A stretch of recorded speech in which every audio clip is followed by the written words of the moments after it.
Berjumpa lagi dengan saya Debbie Basir di dalam Hikmat Kehidupan. Kenapa kita harus mencari hikmat dalam hidup ini? Karena hikmat adalah kebijaksanaan dari Tuhan yang akan meluputkan kita dari segala malapetaka di dalam hidup ini.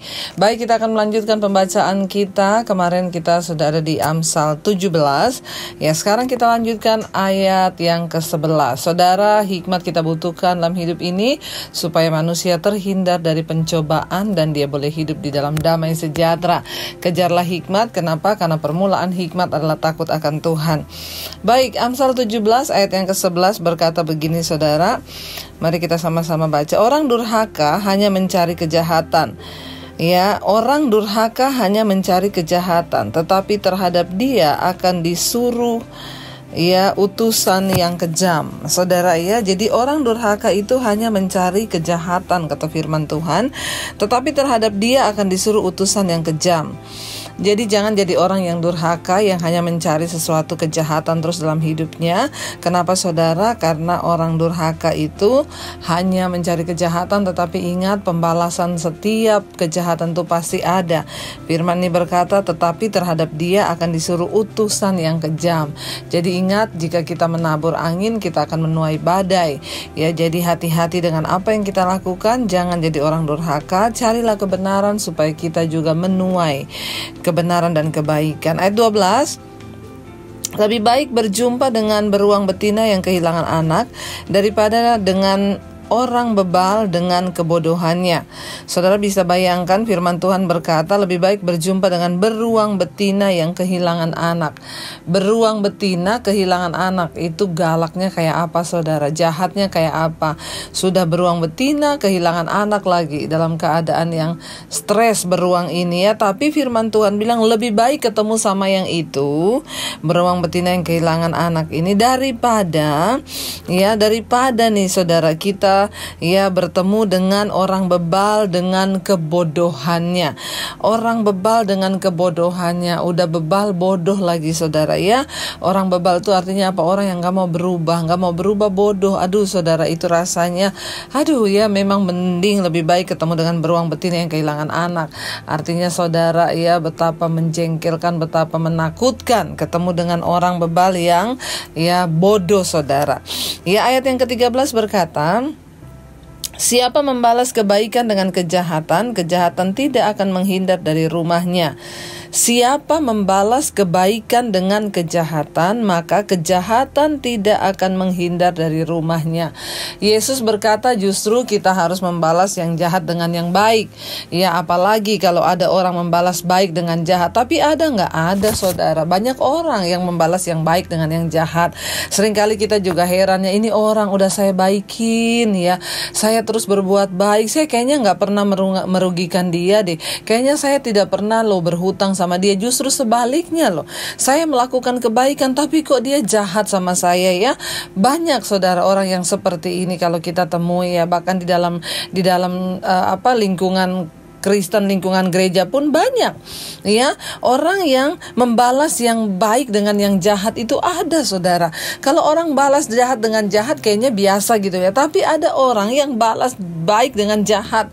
Makanya banyak orang berkata, lucu saya gak pernah rugiin dia, malah saya selalu yang melakukan kebaikan buat dia, tapi kok dia jahat kepada saya. Itu sudah biasa. Yang penting kita jangan menirunya, karena firman Tuhan berkata, siapa membalas kebaikan dengan kejahatan, maka kejahatan tidak akan menghindar dari rumahnya.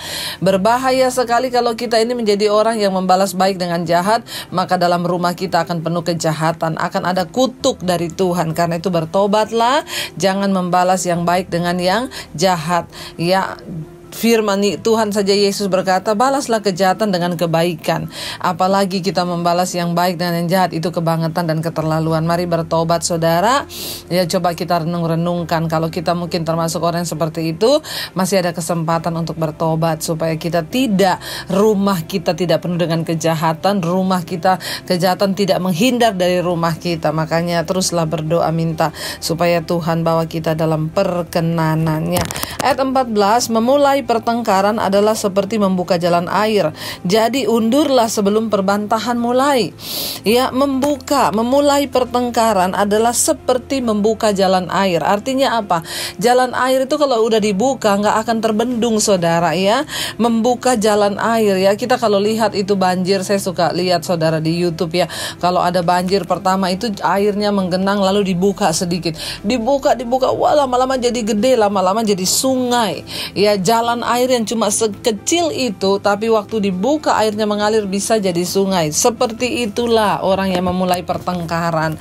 Ya, tidak akan ada habisnya, tidak akan ada selesainya. Yang ada hanya menyisakan luka batin, kepahitan, dan tidak akan pernah selesai.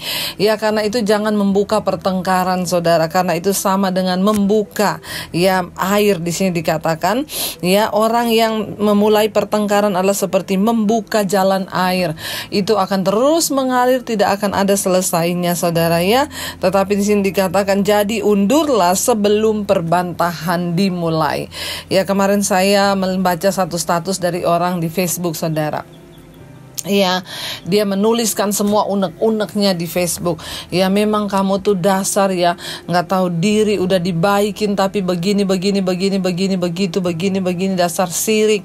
Lalu saya mencoba menginbox, saya tanya, ya, siapa yang lagi bermasalah? Dia bilang, itu loh saudara saya, ipar saya. Saya bilang, daripada kamu menulis yang seperti itu, orang akan menilai kamu itu nggak baik. Lebih baik kamu tulis status yang membahagiakan. Oh enggak, memang saya sengaja kok biar orangnya itu baca.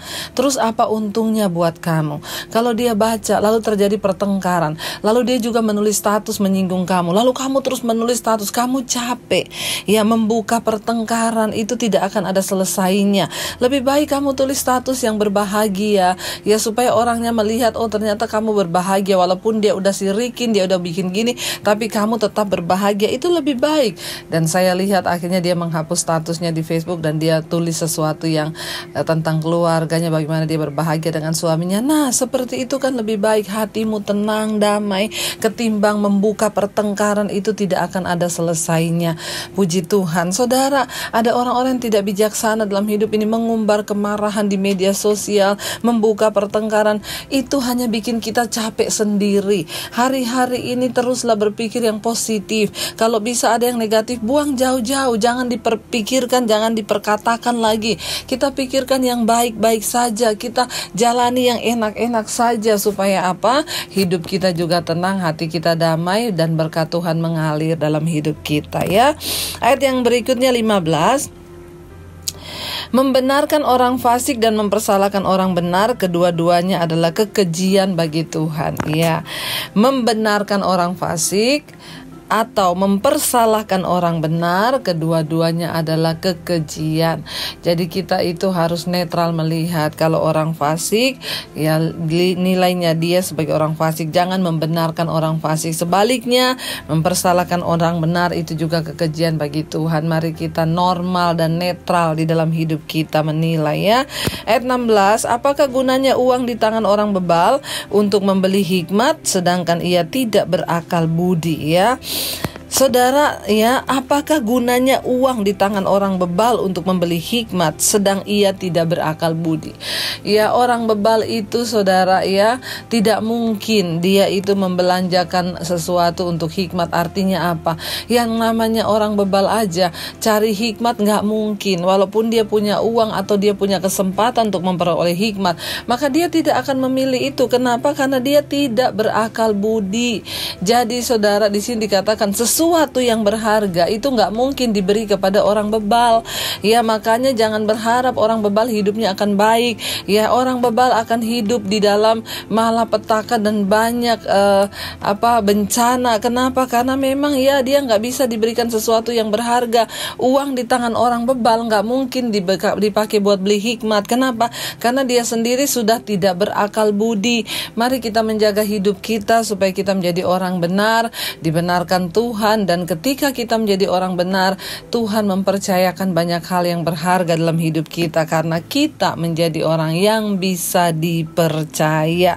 Saudara, ya, ayat yang ke-17, seorang sahabat menaruh kasih setiap waktu dan menjadi seorang saudara dalam kesukaran. Sahabat yang baik itu, ada orang berkata begini, ya, nilailah temanmu di saat engkau jatuh, ya, jangan di saat engkau sukses. Waktu kita jatuh, waktu kita miskin, waktu kita nggak punya apa-apa, waktu kita diproses, orang mencibir, bahkan teman-teman akan meninggalkan kita. Tetapi waktu kita sukses, ya, bahkan orang yang nggak kenal pun akan ngaku-ngaku kenal, orang yang nggak kenal pun akan ngaku-ngaku saudara. Itu biasa terjadi, namanya juga manusia. Tetapi di sini dikatakan seorang sahabat yang benar menaruh kasih setiap waktu. Setiap waktu itu artinya apa? Mau kita susah, kita senang, dia tetap jadi sahabat kita. Ya, nilailah persahabatanmu begitu, saudara. Waktu kita nggak ada uang, dia mau nggak berteman sama kita. Waktu kita ada uang, banyak orang mau berteman. Tapi ketika kita nggak punya uang, kita terpuruk. Ada nggak, ya? Sebaliknya, saudara, ketika kita terpuruk, orang-orang meninggalkan kita, maka tandailah orang-orang itu, ya. Firman Tuhan berkata, memang mencari sahabat itu susah. Kenapa? Karena seorang sahabat menaruh kasih setiap waktu dan menjadi seorang saudara dalam kesukaran. Nilailah pertemanan waktu kita dalam kesukaran. Siapa yang ada bersama-sama kita ketika kita sukar dan ditinggalkan? Ya, itu yang terpenting. Waktu kita senang, banyak orang akan mendekat. Tapi waktu kita susah, mereka yang setia dengan kita, itulah sahabat yang sesungguhnya, saudara, ya. Ayat yang berikutnya, ayat yang ke-18. Orang yang tidak berakal budi ialah dia yang membuat persetujuan yang menjadi penanggung bagi sesamanya. Orang yang tidak berakal budi nih ialah dia yang memberi, yang membuat persetujuan dan menjadi penanggung bagi sesamanya. Beberapa waktu yang lalu ada orang yang menelpon saya, Bu, tadinya itu saya itu ada orang yang minta tolong saya, Bu, untuk menjamin dia untuk pinjam uang, utang online. Lalu saya pakai nama saya, dia bilang dia akan mengembalikan. Tetapi ya awal-awalnya dia masih bisa bayar bunga, lama-kelamaan, apalagi setelah pandemi ini dia nggak bisa bayar bunga. Saya yang dikejar-kejar, Bu. Padahal kan saya ini tulus mau nolong.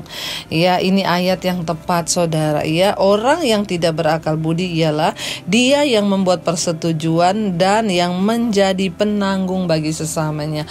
Menolong orang jangan di luar kemampuan kita. Ya, kalau kemampuan kita nolong, misalnya dia datang, saya pinjam uang dong berapa, 10 juta. Wah, saya nggak mampu ngasih 10 juta. Saya kasih aja 500.000 kemampuan saya, tapi cuma itu batas saya. Jangan coba menolong, apalagi misalnya saya mau utang nih, tolong ya pakai nama kamu. Ya, saudara, kalau saudara masih bisa bayar utangnya, timbang dulu. Mau utang berapa? 1 juta. Oh ya udah, dia lari pun saya masih bisa nanggung. Silakan aja. Yang penting bisa nanggung. Masalahnya banyak yang tidak bisa nanggung. Akhirnya yaitu Alkitab bilang tidak berakal budi, menjadi penanggung bagi sesamanya. Mari kita berdoa supaya Tuhan memberikan kita hikmat supaya kita tidak tergelincir dan jatuh di dalam banyak malapetaka. Ayat yang berikutnya, ayat yang ke-19. Siapa suka bertengkar, suka juga kepada pelanggaran. Siapa memewahkan pintunya mencari kehancuran. Siapa yang suka bertengkar itu suka juga pada pelanggaran. Jadi orang yang suka bertengkar itu pasti orangnya nggak taat dan suka pelanggaran. Lihat aja kalau ada orang yang suka bikin keributan di dalam satu grup, di dalam satu pertemanan atau dimanapun, ya suka bikin pertengkaran, suka bikin ya kerusuhan. Berarti orang itu, saudara, adalah orang yang suka juga pada pelanggaran. Walaupun dia berkata hamba Tuhan atau apapun, ya kalau dia itu suka ya bertengkar, memecah belah sesuatu, itu berarti dia itu suka pada pelanggaran juga, ya. Dan di sini dikatakan siapa memewahkan pintunya mencari kehancuran. Ini tentang kesombongan. Jangan memewahkan pintu kita, artinya apa? Jangan menyombongkan apapun dari diri kita, karena Tuhan membenci orang yang sombong dan pasti orang yang tinggi hati akan dihancurkan, tetapi Tuhan meninggikan orang yang rendah hati. Ayat yang terakhir, ayat yang ke-20 berkata, orang yang serong hatinya tidak akan mendapat bahagia. Orang yang memutar-mutar lidahnya akan jatuh dalam celaka. Orang yang serong hatinya, ingat Tuhan itu suka dengan hati yang murni. Karena itu firman Tuhan berkata, Tuhan adalah Tuhan yang menilai hati dan batin manusia. Kemarin kita sudah baca ya, perapian dipakai untuk menguji emas, kui dipakai untuk melebur perak. Ada yang tanya, Ibu, kui itu apa? Kui adalah sebuah bejana yang tahan di dalam panas dengan tingkat tinggi, dipakai untuk melebur perak. Ya, tetapi Alkitab berkata, Tuhanlah yang menguji hati. Karena itu jangan punya hati serong. Kenapa? Karena orang yang serong hati tidak akan mendapat bahagia. Ya, mari kita mulai jujur dari dalam hati supaya kita berbahagia. Orang yang memutar-mutar lidah akan jatuh ke dalam celaka. Memutar lidah artinya pembohong, ya, suka bohong. Ya, mari kita hidup dengan apa adanya di hadapan Tuhan dan juga sesama kita supaya kita bisa menerima berkat dari Tuhan. Mari kita berdoa. Terima kasih Tuhan buat hari ini, firman-Mu membekali kami, firman-Mu memberikan kami hikmat kebijaksanaan, kami melangkah dalam damai sejahtera dan sukacita, hidup kami terhindar dari malapetaka. Kami membutuhkan hikmat Tuhan agar kami berbahagia di hidup ini. Berkati semua mereka yang mendengarkan, beri hikmat marifat agar jalan-jalan kami terlindung daripada malapetaka, sebab hikmat ialah takut akan Tuhan. Kami percaya Tuhan menyertai langkah hidup kami yang mau sungguh-sungguh berserah pada Tuhan. Dalam nama Yesus kami berdoa dan bersyukur. Haleluya. Amin. Iya, kejarlah hikmat supaya engkau memiliki kebijaksanaan dan hidupmu akan ada di dalam kebahagiaan. Tuhan Yesus memberkati.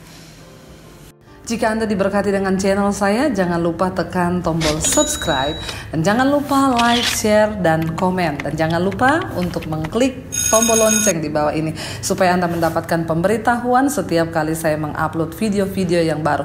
Jangan takut karena gratis. Tuhan memberkati.